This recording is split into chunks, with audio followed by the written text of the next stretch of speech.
Pretty much every company nowadays offers a 401k, and they do a terrible job of explaining exactly how they work. So I'm going to tell you everything that you need to know in the next 60 seconds. There are two types of 401ks. There's a Roth and there's a traditional. If you contribute to a Roth 401k, you're going to get taxed right now, but that money is going to come out tax-free when you retire. If you contribute traditionally, it's the exact opposite. You're going to save money on taxes right now, and it's going to get taxed later when you retire. Most companies match, which means that if you put in 3% of your salary, they are also going to put in 3%, essentially doubling your retirement savings.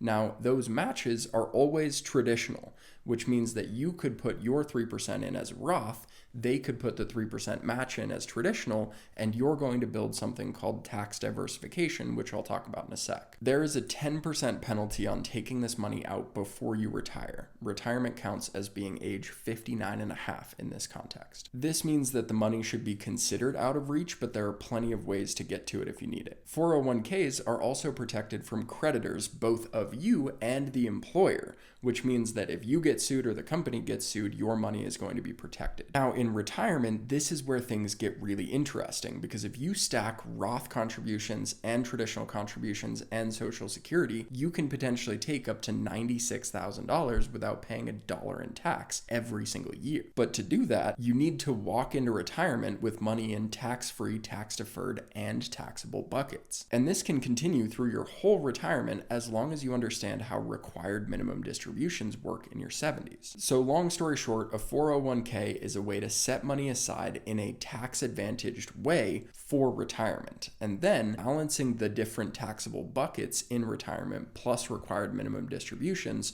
will put you in control of your tax bracket instead of the government, so that you can decide when and where you take and use your money.